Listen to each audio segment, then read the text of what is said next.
Deuxième confiance, deuxième chemin. Là, on avait un chemin relationnel. C'est le chemin, on va dire, technique ou d'expertise. Il est clair que ce que je sais faire me met en confiance.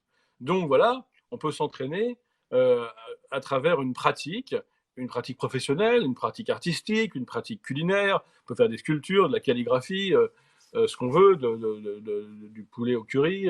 L'essentiel, c'est de faire quelque chose et de grandir dans son expertise, parce que la confiance en soi, pour le coup, celle-là, elle s'appelle confiance en soi, elle est évidemment entravée par l'incompétence, mais elle n'est pas non plus directement alimentée par la compétence, car si on s'enferme dans une logique de compétence, en fait, on ne sera jamais confiant.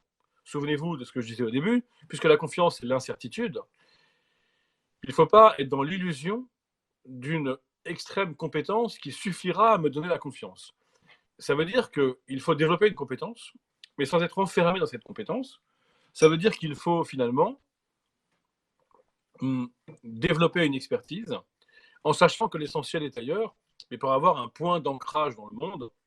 Souvenez-vous d'Archimède, donnez-moi un point d'appui et tout sera possible.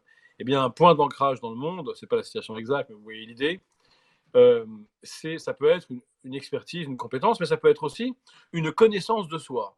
Donc, ce qui veut dire que dans l'atmosphère confinée qui est la nôtre, dans cette entrave à notre liberté de mouvement, on peut soit développer quand même des choses à faire, de l'ordre du bricolage, de la cuisine ou des pratiques artistiques. Évidemment, ça donne confiance, mais aussi, il y a la question de la connaissance de soi qui est posée. Il n'y a pas de confiance en soi sans connaissance de soi. Eh bien, ce moment parfois de ralentissement, ce moment de bouleversement des habitudes, peut être l'occasion de se demander à quoi on aspire vraiment dans l'existence. Je parlais récemment avec des amis qui se disent qu'au fond, ils préfèrent un peu le télétravail au travail in situ, qu'ils polluent moins la planète en ne se déplaçant pas sur le lieu de travail, que finalement ils voient plus leurs enfants, qu'ils sont plus concentrés de cette manière-là. Et finalement, ce moment de confinement les invite à progresser en connaissance de soi et en connaissance de leurs désirs. Pas de tous leurs désirs comme ça qui vont et viennent, mais de leurs désirs profonds, de leurs désirs au sens de leur exigence existentielle axiale, le désir un petit peu au sens qu'évoque Lacan lorsqu'il dit, le psychanalyste Jacques Lacan, qu'il ne faut pas céder sur son désir. Il faut, il faut être cohérent, on dit beaucoup aujourd'hui aligné, mais ça veut dire qu'il faut être fidèle à ce qui compte pour soi. Eh bien, ça, c'est le chemin de la confiance en soi, pour le coup. Hein, c'est pas relationnel, ça. C'est vraiment dans le chemin d'une introspection.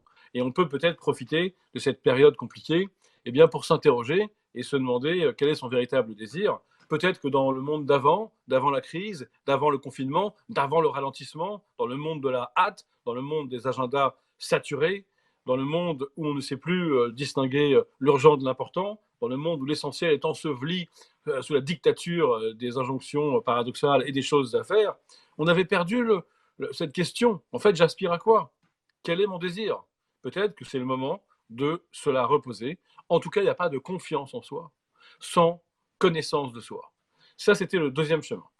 Alors, j'insiste sur un sujet qui n'est pas directement d'actualité, mais c'est que il ne faut pas survaloriser la, la compétence parce qu'elle peut induire un enfermement qui fait que je ne vais pas demander aux autres, que je ne vais pas établir cette relation.